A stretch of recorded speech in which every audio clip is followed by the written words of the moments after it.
Hello, everyone, and welcome back. I said it before the recording started. We're going to skip fundamental accounting principles since it's a moot point, since Nevada sucks today.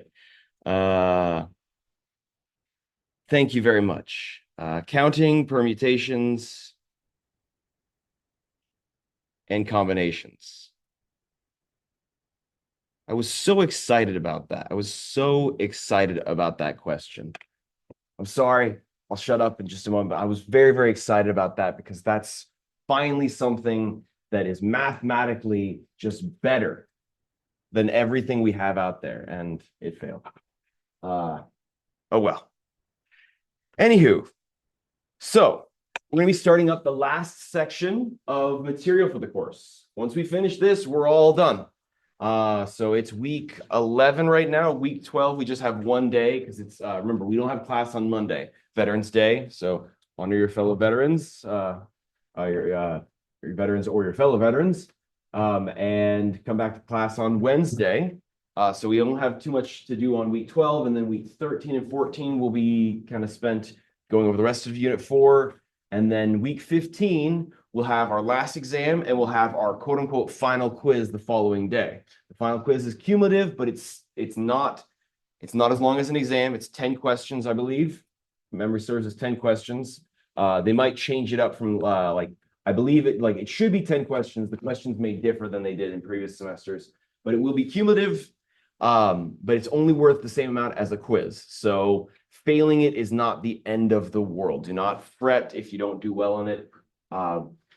It's not a quiz that can get dropped, but it's not worth nearly as much as an exam. So study more for the final exam or the exam 4, and we'll go from there. So any questions on the remainder of the course? We don't have this course, we don't have a final exam since everything's kind of segmented. The only reason we have the final quiz is for assessment purposes for the college to make sure that I'm doing my job.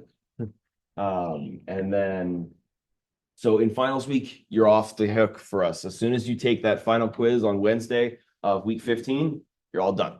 I'll be grading those things, and if you'd like to stop by to get your exam 4s, you're more than welcome to. But otherwise, you don't have to come to class. You're all done. I'll send out an email following up about it, just letting you know that everything has been posted. But we'll talk more about that when we get there. That's a ways away. Cool. All right. So we're going to be starting unit 4, which is on probability. So probability is a very, very strange area of mathematics in my experience. I'm not a big fan of it. And I'll give you an example to start it off. So you don't need to write this down. Has anybody heard of what they call the Monty Hall problem?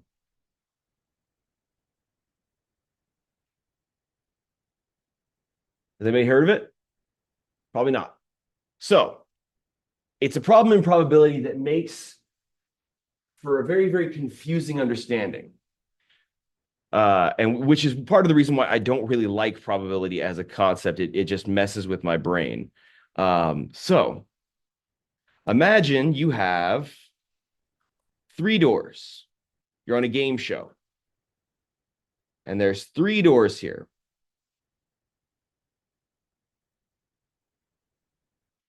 And so, door handles.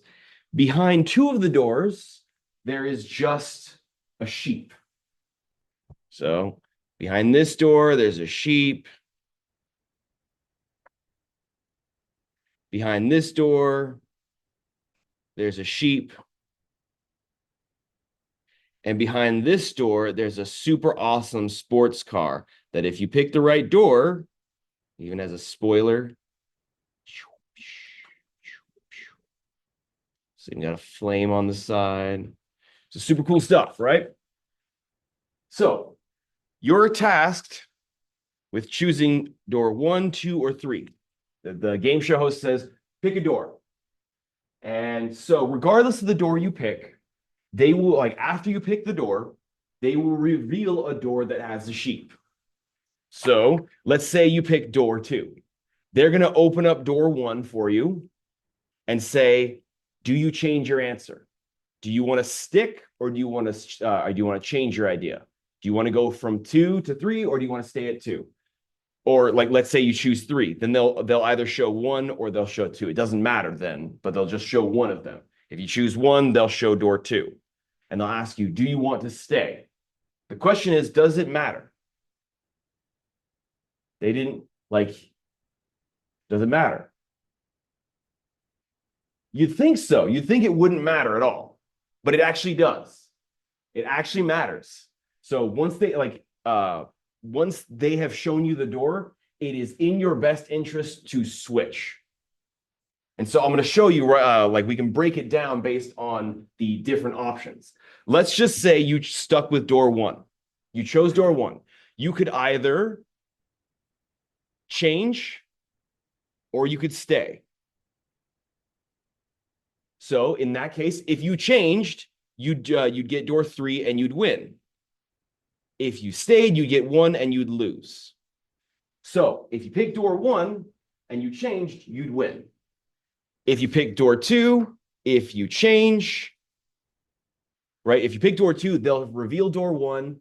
And if you change, you'd pick door 3, which means you win. And if you stay, you'd stay with door 2 and you'd lose. And in option 3, they'd show you if you stayed, you'd stay on, sorry, I should write change. And then you might show, so like they'd probably show you door 1, you pick door 2, or they show you door 2, you pick door 1 or 2. You'd lose because you get the sheep. And if you stayed, you'd keep with door 3 and you'd win. So in 2 of the 3 circumstances, you win if you change. And in 1 of the circumstances, if you change, you lose. Whereas if you stay, in 2 of the chances, you lose. And in 1 situation, you win. So you actually have a 2/3 chance of winning if you change and a 1/3 chance of winning if you lose. So that boggles my mind that they could just show me a door and say, do you want to change your answer? And it ends up changing everything. So it's a very, very strange problem in mathematics. Probability always has some weird stuff going on. And there's a lot of things to keep in mind. Now, we're not going to go into that crazy of stuff. That's usually reserved for upper division, like an intro probability course, which is usually in like a sophomore to a senior level course. But either way, we're going to start with some of the basics. Now, the first thing that we're going to discuss is what we call the fundamental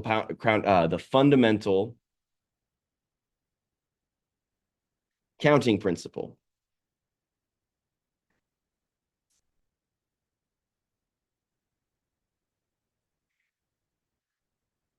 So,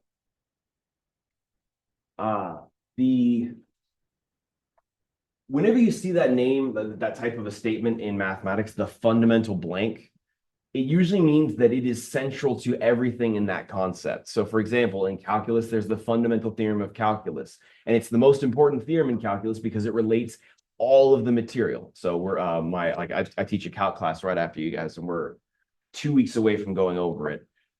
So it's very, very exciting for me to show them the connection between everything they've been learning. In algebra, in pre-calculus, you learn about the fundamental theorem of algebra, which is central to everything that algebra is about. And so with the fundamental counting principle, this is very, very fundamental to all of probability. And so the motivation that we're going to follow, the motivation example is how many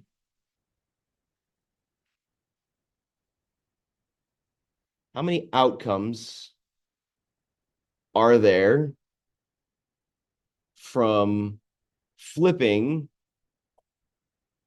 3 coins?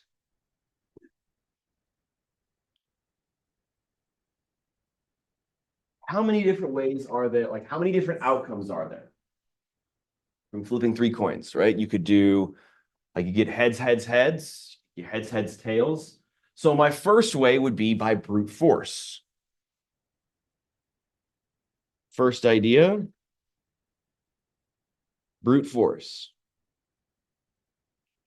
And the way, if you're going to do this, if you haven't already tried this before of like listing examples, it's best to stay with a fixed, like do all the previous events fixed and change the last event. Then once you've done that, change the middle event and so on and so forth. I'll show you what I mean. So we're going to start by assuming heads, heads, and then we're going to alternate the last one. So heads, heads, heads is an option, or heads, heads, tails is another option. Then you could get heads, heads, tails, heads, heads, tails, tails. You could get tails. What am I doing? Is there a better way? Like you can do tails. What am I doing? So like there's a way I wanted to write this, and this is not the way I'm doing it. Because I always want to do this a certain way, and I've forgotten the way I've done it. My mind is a little bit slow today. So heads, tails, tails, tails. So tails, tails, tails, tails, tails, heads. And then there's also tails, heads, tails, and tails, heads, heads. So I guess you just need to go through all of them. I'm blanking on what I was going to say.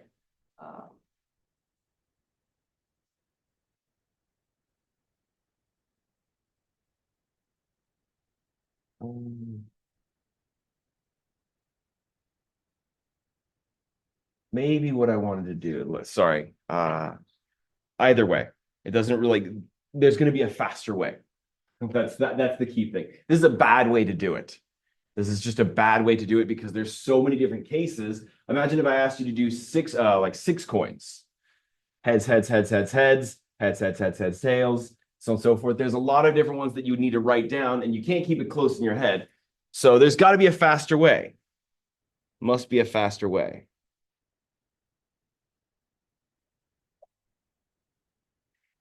And so there is. How many possibilities are there for the first flip? 2, heads or tails. And the second flip, still 2. We're looking at these as individualized events. The second flip is an independent event, and if I flip it, I'll either get a heads or a tails. And then the third event, sorry, I should say 2 outcomes. Outcomes. And the third flip is also 2 outcomes. And then what I'm going to do is I'm going to multiply these all together. 2 times 2 times 2 is 8. And it just so happens to be the same number. I'm just guessing here for a second and seeing this is going to be an important thing. There were 8. When I did it by brute force, I found that there were 8. And then, strangely enough, if I multiplied the number of outcomes each time, I got 8 as well. And the question is that always going to be true? Is that just in the case of flipping coins that this is true? What's going on? And that will give us the answer. So that the answer is that this is a common thing that all probability shares. So the fundamental counting principle.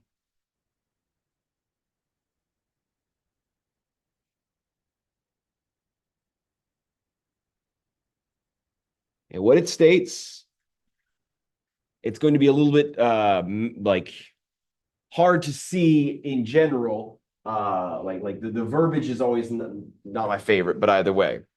The total number of options / choices of a multi-part event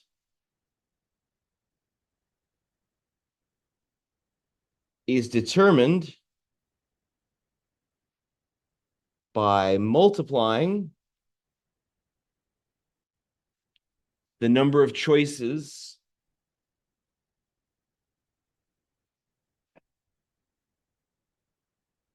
for each option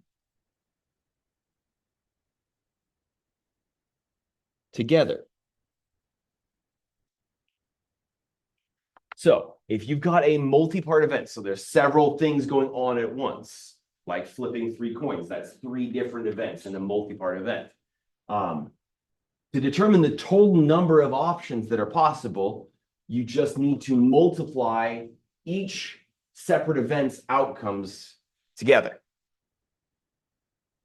So if I asked you how many different options are there for flipping 5 coins, you do 2 times 2 times 2 times 2 times 2, which is 2, 4, 8, 16, 32. It's 32.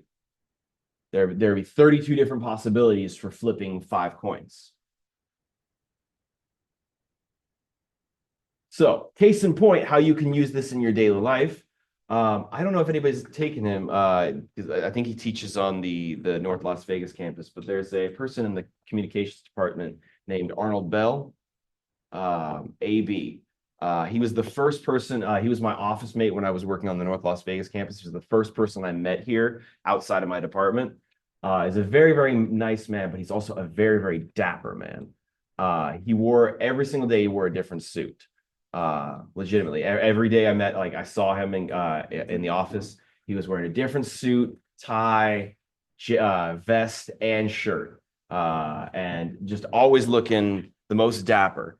And so it gave me an idea, and I actually I put him into my classes. So example, his reasoning was that when he got this job is a big deal for him, of course.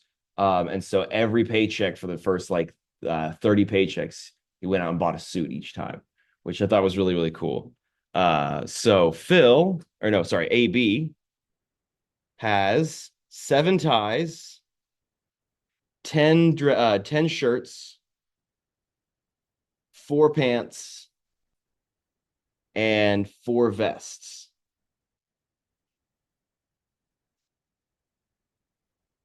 How many outfits can AB make? Of course, this isn't 100% accurate because like there's going to be situations where it doesn't make sense. Like you don't wear vertical stripes with horizontal stripes. It'd be a little bit of a color clash, or maybe you're not really wearing. I mean, I ignore this rule, but like wearing maybe a wacky tie with a serious suit, you know, maybe a tie that has your son's face on it, you know, that type of a thing. Weird stuff. But assuming that everything could work, like you're not putting neon pink with black and white striped stuff. Assuming that's not the case, assuming you've kind of catered your wardrobe so that everything works, how many different options are there? It's pretty quick. So in terms of ties, you could choose 7 different ties times the number of shirts. There's 10 times the number of pants. 4 times the number of vests, which is also 4. And so if I multiply those things together, 7 times 10 times 4 times 4, you should get 1,120 outfits.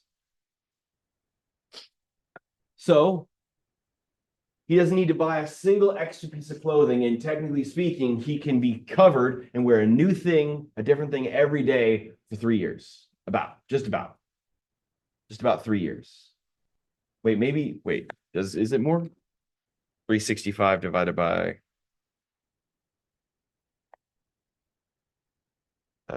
1,120 divided by 365. No, exactly. He can wear a new combination with just that stuff for 3 years and never have to buy a single new piece of clothing. So that's pretty cool.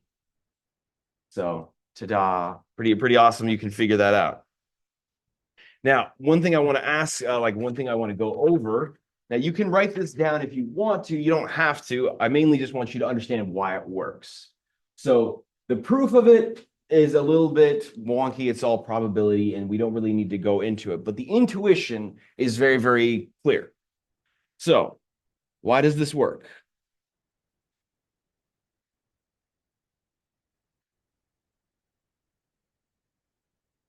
Why does this work? Well, say you're going to your wardrobe You have those 7 ties in front of you. And then, so you like, let's say you pick tie number 1. Well, with tie number 1, you've picked it, and now you have to choose your next part of your outfit, probably shirt. So you have shirt number 1 all the way down to shirt number 10. But that's if you picked tie number 1. You could also pick tie number 2, of which you then would have another ability to choose shirt 1 through shirt 10. And all the way on, we could do this until we get to tie number 7.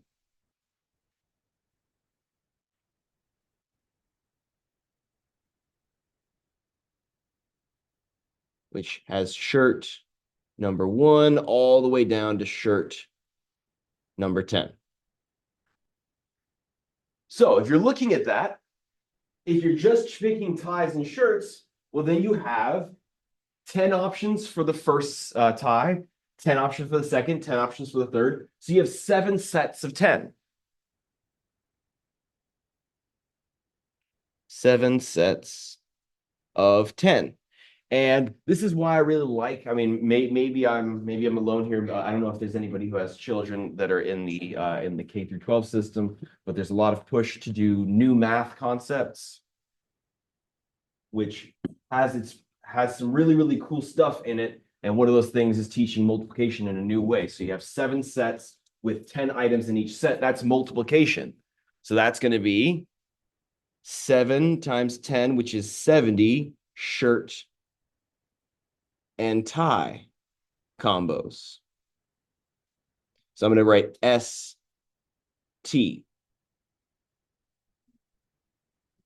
combos. So shirt tie combos. Now what happens is you go on, so you, like, let's say you've now picked a shirt and a tie combo, an ST combo. Now you have to pick your pants. So ST combo number 1. So that would be tie 1, shirt 1. And then you're trying to choose pants. You have pant 1, pant number 1, all the way down to pant number 4. And that's for shirt and tie combo number 1, but you have 70 of those options. So this goes on and on and on. And then you have shirt tie combo number 70, of which you either pick pant number 1 or pants, I guess. Pants number 4. So you have now 70 sets with 4 items in each set. 70 sets of 4. So you have 70 times 4, which is 280 shirt, tie, and pants combos. I think you guys can see how this is all starting to happen, right? So every single time you increase the number of possibilities, and then with each one of those new possibilities, you move on to the next option and look at all its sets. So it's all about multiplication and thinking of things as sets of combos. So I will call this the STP combo. And just in case you want to write the last one, that would be STP combo number 1. And now let's just say that would be shirt number 1, tie number 1, pants number 1, and then you're looking at your vest. So vest number 1 all the way down to vest number 4. And do that all the way up until you have your STP combo number 280, which splits up into vest number 1, all the way down to vest number 4, which once again, that's in similar fashion, that's 280 sets of 4, which gives you 280 times 4, which is 1,120 outfits. Assuming those are all the parts of the outfit.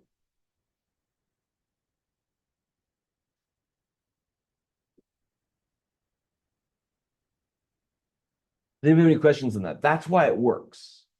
It's all about breaking it down into cases and then multiplying the like adding it, like essentially you're adding them all up, but you be doing what we call an iterative process. And iterative addition is multiplication, right? 3 times 5 is 5 plus 5 plus 5. It's just taking addition and shortening it.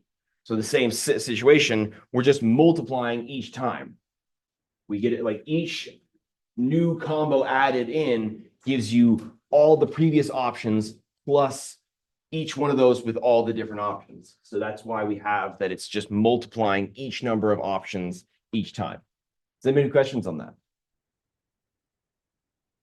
So one thing that's very, very useful about probability is the concept of security. Oh, yes, go ahead.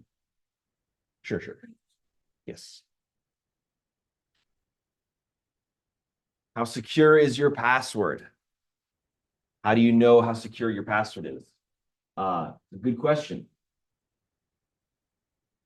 So as an example, let's say a 5-digit security code consists of 3 numbers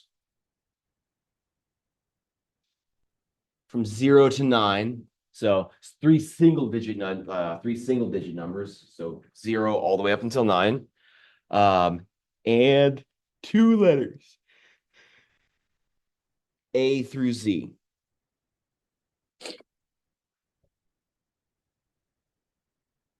Part A is going to be how many possible codes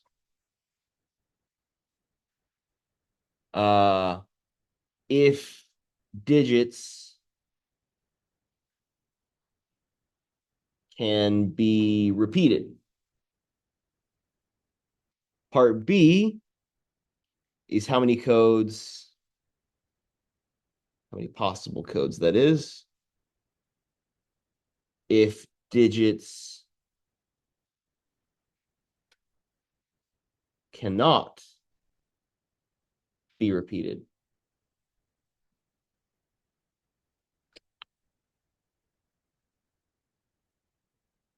There's a big difference there. So in part A, anything can be repeated. So you could have 000 AA.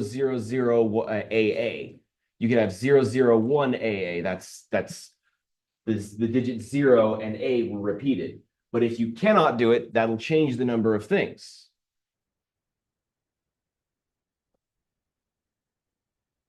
And so I'll let you write that down. I know I wrote that quickly, so I will hold off for a moment. How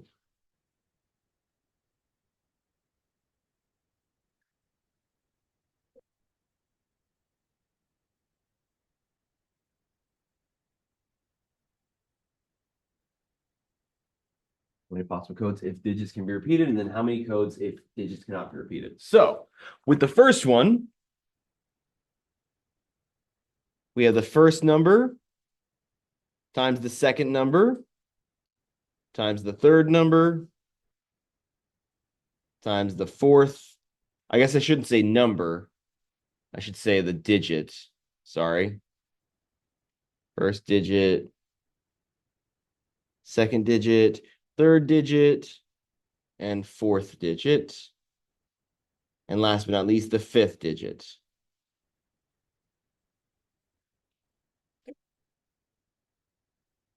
Now, I'm writing this down when you like, just so for our notes purposes that we're looking at it, if this was on an exam, you could just write the answer of the multiplication and call it good. That's fine with me. Of course, you can always get more partial credit if you're listing things so I can understand where the mistake happened. But either way, so first digit, second digit, third digit, fourth digit, and fifth digit.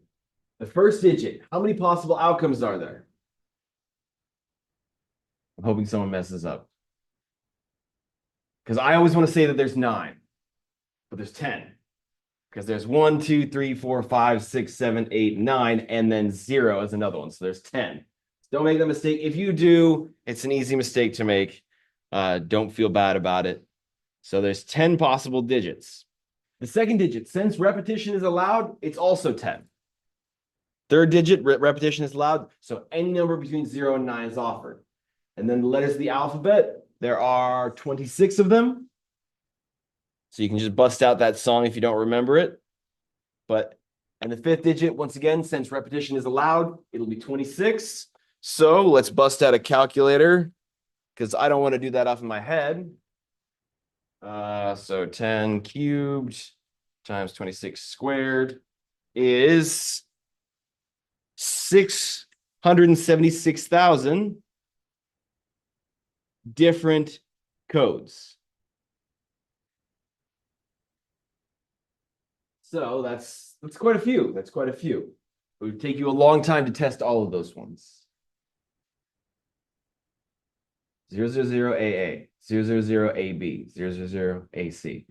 Keep going until you finally get to the end. But that's if repetition was not allowed. If repetition was allowed. For the second one, I'm going to do the same thing. I'm not going to write the digits anymore because it's the same computation. For the first digit, you have 10 options because you can choose 0 through 9. You can choose any number. But now, for the second digit, you've used one of the numbers. So there's only 9 options now. Then going to the third digit, now there's 8 because 2 of the digits have already been used. Then for the fourth digit, now you're switching on to letters. So there's 26 and then 25.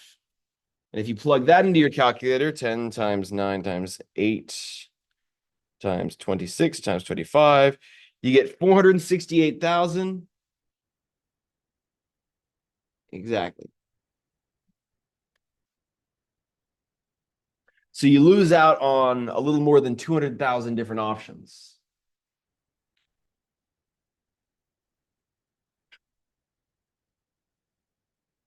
Any questions on that? So if you're looking at this from a purely like raw data perspective, you can imagine how hard it is to actually crack a password just by brute force. If a computer was just trying to find a string of numbers, it would be very, very difficult for it to find. Yes. Is that why they changed Social Security? Uh, I know that like the first 6 numbers would be all the same, like depending on where you lived. mm. And the last 4 would be different. This is something I did not know, actually. I did not know that. Social Security was the first 6, like, yeah, the first 6 brackets, depending on what state you lived in, you'd have all of those numbers be the exact same. So like, say the person Timmy sitting next to you, our Social Security is the same, just the last 4 different. Gotcha. I did not know that. I'm assuming that's probably why we like there's a problem that I'm going to do next. It's talking about license plates. Like in the same situation of like, I guess we have to up the amount that we know. So that's a very, very good point. I did not know that about Social Security. Here I am just mentioning 6 of them, like 6 digits, and I'm about to like mouth my Social Security number out. And should not do that. Should not do that. Secret piece of information. Don't say your Social Security code out loud. But either way, that's a good point. And if you have that, I mean, we can figure out how many different possible options are there for Social Security numbers. That's a good point. That's a bonus question right there. How many possible Social Security numbers are there?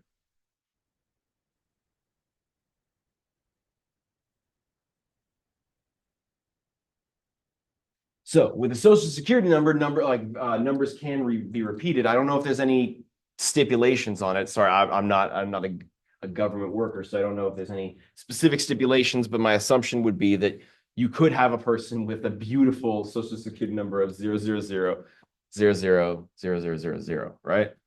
So it's 1, 2, 3, then 2, then 1, 2, 3, 4. That's a Social Security number. And so if repeats are allowed, which I believe that they are, then each one of those should be 10. Because you could have 0 up to 9. So 10, 10, 10 times 10 times 10 times 10 times 10 times 10 times 10. And so that's 10 to the 1, 2, 3, 4, 5, 6, 7, 8, 9. That's 10 to the ninth, which I believe that's so 1, comma 0, 0, 0, comma 0, 0, 0, comma 0, 0, 0. So 1,000 million or thousands, millions, billion, 1 billion. Does that seem right? How many people live in the United States? I don't remember. A lot, but there we go. Yes. How many people live in the United States? 345 million. 345 million. So we got a ways to go before we exhaust every single social security number. I'm assuming that if we eventually exceed that population, then we'll probably have more. We'll probably add on an extra digit, which will drastically increase this number. It'll add an extra 0, and that will make it okay. So, like, basically, once we get to a billion people, or when we get starting in closer to a billion, they'll probably add on an additional digit to your social security number. That'd be my guess. But good question. Any other questions on this type of stuff? We'll do another one. One fun one. Has anybody ever heard of Grater's ice cream? I think Smith's does sell it in pint format, but they're ice cream shop run out of Ohio, and they have some of the best ice cream you'll ever taste. And they always had like their own little ice cream shops, and so this is the model. Like this is the setting the stage for this problem. An ice cream shop, or I guess a shop, has 35 flavors, 4 different cone options, and 5 different bowl options, because we're doing a sundae. Bowl options. And 5 different toppings. How many options are possible with a double scoop sundae? Assume you only get 1 topping only.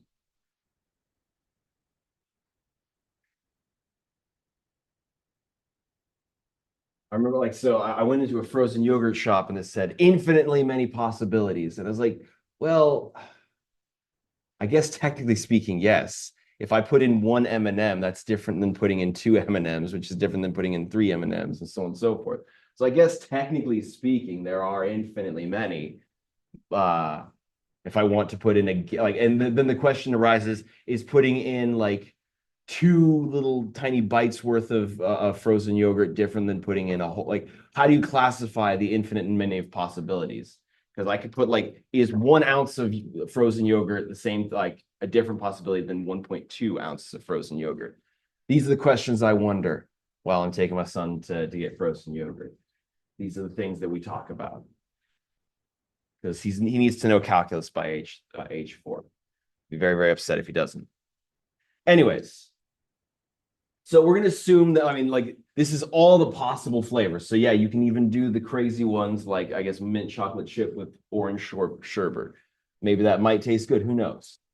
So, solution: it's a fundamental counting principle problem.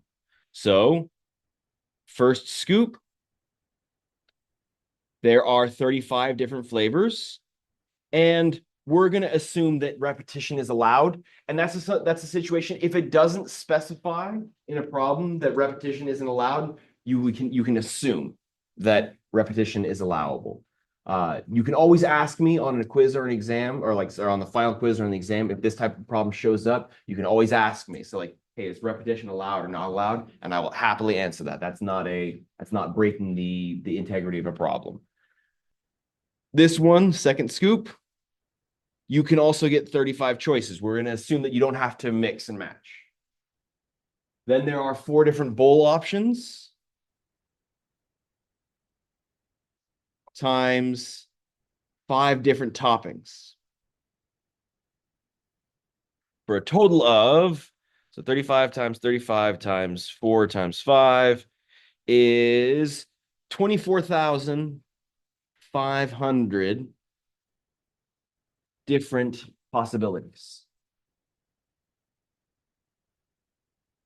So divide that by 365. So if you ate a unique choice every day, you would finally exhaust all possible options in 67 years. So, yes, Grady. I changed cone to bowl options. That because I want to make it a Sunday, and is it classified as a Sunday if it's not in a bowl? I'm not an ice creamologist, so I'm not sure. How would you write it? Excellent question. Excellent question. If you had to do either a bowl or a cone, well, then that would probably fall. So let's say there were 4 different bowl options and 5 different cone options. 6 like bonus question. What about adding 3 cone options where you can only choose a cup, a bowl, or a cone?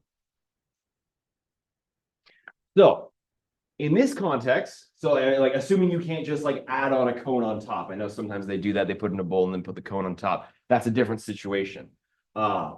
But since it's an and, like it's a one or the other and no combination like between them exists, that would really just make it, instead of 7 or 4 bowls, it would be 7 possible outcomes in that situation, because that's like the container of the ice cream. So it would then become 35 times 35 times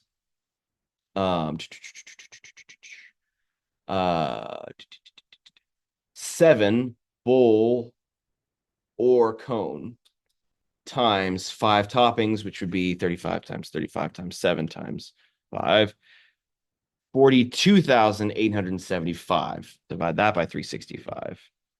That would take you 117 years to taste every different option, but worthwhile. So that, like, I'm glad you're asking that question, because there's a lot of different things we can think about here. In particular, going back, like there's all different, like this is all top concepts in probability. One thing we could go back on and ask questions on with that coin flip is how many possibilities are there where you get 2 heads? How many possibilities where you get 1 tails? How many possibilities where at most 2 tails? All those things will lead into a bunch of different options, and those require different concepts in probability. We're going to be only studying the surface of probability, but there's a lot of cool stuff that goes on in this field, like which entails also combinatorics, and a bunch of other fun stuff. But at the end of the day, there will be questions that are very, very difficult to answer. They kind of go out, like it's funny how just changing a few parts of the wording will make these questions infinitely harder. I'll make sure that they are always feasible for us, but it's a good question to ask. Any other questions?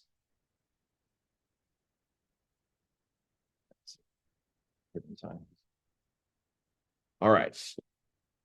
The next thing I want to talk about, just because it's important in case you haven't heard of them before, are factorials. So if you haven't heard of what a factorial is, that's okay. A factorial, the way it's defined is let n be an integer greater than or equal to 0.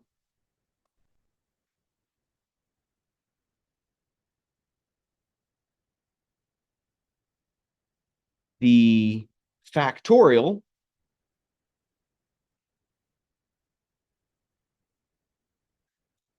is denoted n exclamation point, and is defined by n factorial. That's the way you say it. So you said the n exclamation point, that means n factorial equals n times n minus 1 times parentheses n minus 2 times all the way down to 3 times 2 times 1.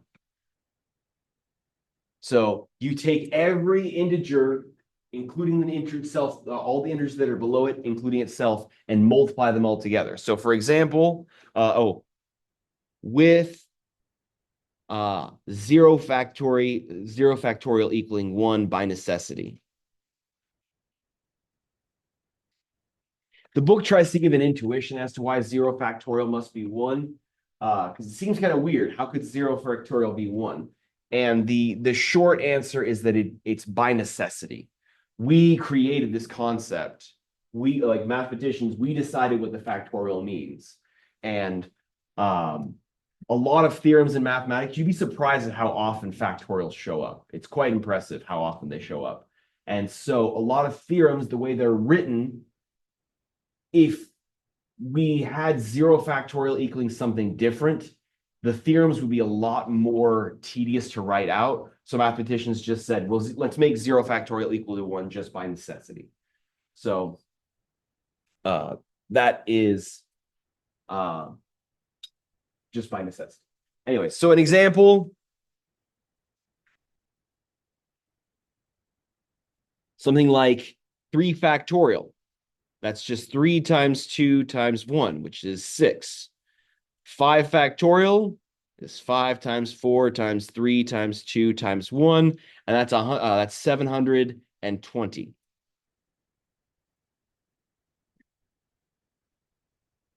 Wait, no.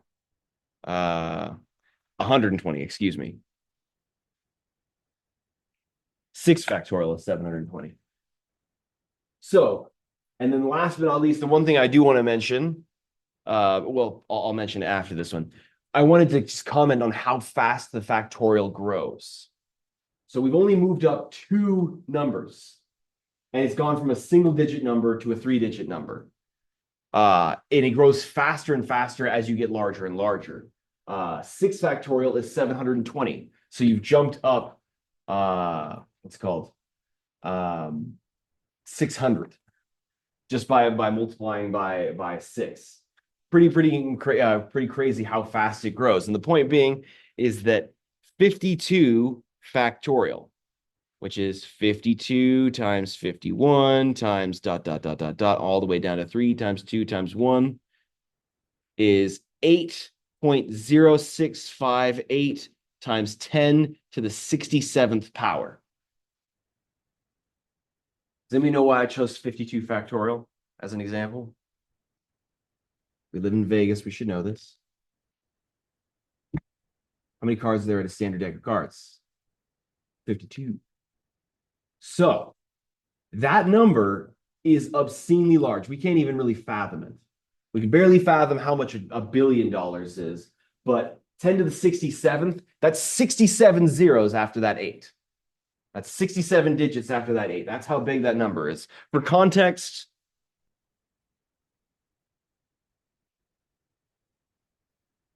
the moon is 1.3 times 10 to the 9th feet away. The moon is only 1.3 times 10 to the 9th feet away. So this number has, let's see, 67 minus 9, has 58 more digits. And so the point being is that there is no way in hell that you and I have ever seen the same deck of cards. You will never see the same 2 sets of decks of cards after they've been shuffled. It will never happen. you might have like a string where you're the same, right? You might pull the first 5 cards into the same number, but once they've been shuffled and randomized, there is zero possibilities that when that whole deck is drawn, you will get the exact same as any other deck of cards. You'll never see it in your lifetime. There was a really cool thing that it was on a Reddit post. Someone was trying to explain how big this number was, and I didn't believe it at first. I was like, no, that can't be right. And then I actually decided to sit down with my wife, and we verified that the math was correct, because that's what we do on a Friday night. That's a fun Friday night in the Cook household. So the idea was, imagine that every step, every start a clock, and after damn it, I need to relearn it. I'll bring it back next time. I'll bring back. I don't want to get it wrong in the statement, but I'll bring it back next time, and we'll go over it. So I'm gonna make a reminder to myself to do that. Either way, so that's a factorial. Yes. How did you get 767? So I didn't actually multiply this. The calculator did. So that's done by doing 52 times 51 times 50 times 50, 49 times 0, So 60. you got like the whole thing. Yes. So that's what we call scientific notation. Like when you have this is what a lot of the bigger fields of science use when they have to deal with such large numbers that it becomes impossible to write it out. So they usually write it in scientific notation to make it small and concise. And that would be our final. Yes, we're not going to have any questions really that deal with factorials, but we're going to be utilizing them. Ish, we're going to be using them. So, let's see, what time is it? Got time? Okay. We'll start with then, the whole reason why I wanted to bring them up is to talk about permutations.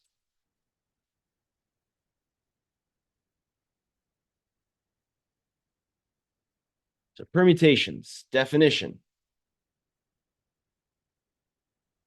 A permutation is an arrangement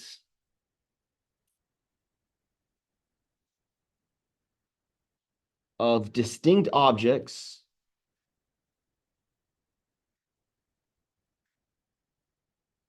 that are placed in a specific order.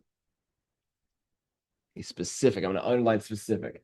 A permutation is an arrangement of distinct objects that are placed in a specific order. So the order matters here. So for permutations, order matters.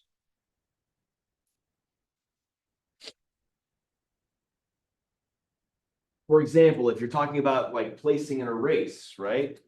Getting first, if you're looking at the top 3 runners, let's say it's don't write this down, but John, Jack, and Jill.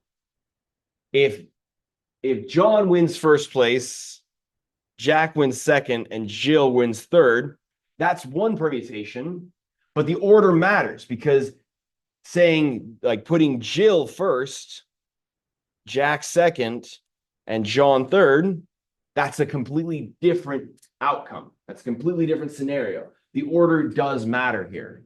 If everyone's a winner, if there's 3 people tied for first place, it doesn't matter which one you put first, right? Because everyone's got the same rank. But if you're looking at different ranks, then the order does matter. Who you put first and second, third changes everything. So with that in mind, we have a formula for this. Formula. The number of permutations of n objects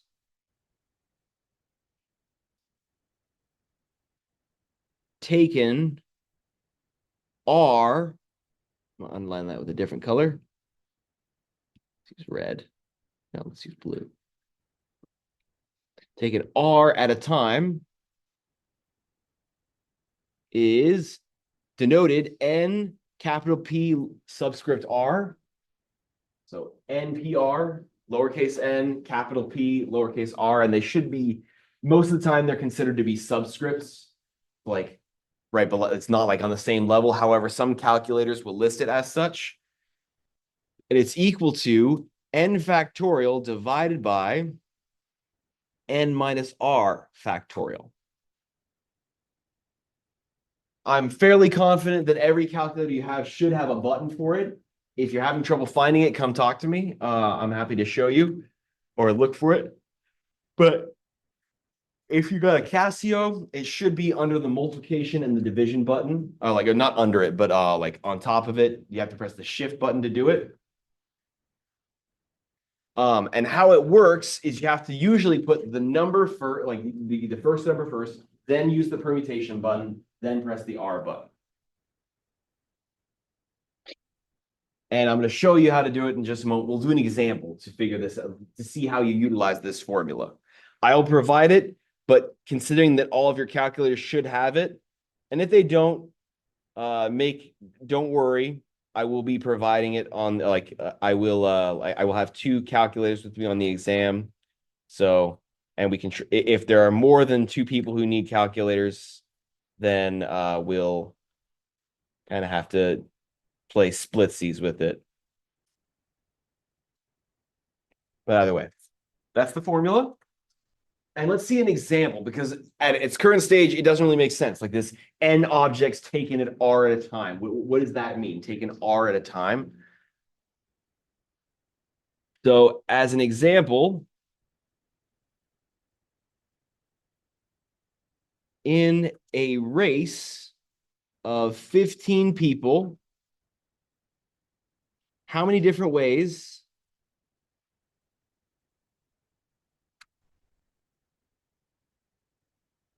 can first, second, and third place be awarded?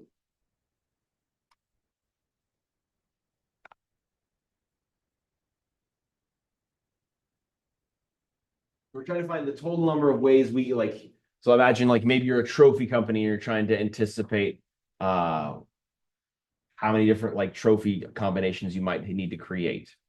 I don't know, that seems stupid. That's ridiculous. But either way, for whatever reason you're bored on a Saturday night and you want to figure out how many different ways that first, second, and third place can be awarded. Now, order does matter here. We already talked about it, but order matters because getting first place is different than getting second place.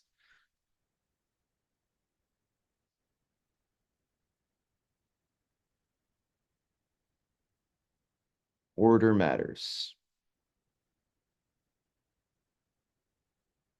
First place and second place are two different things. So this is 15 objects, 15 people. These are my objects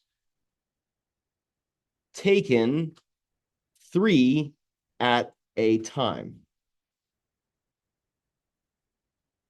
So this is my N. And sorry, that's my N. I need to write that in pink.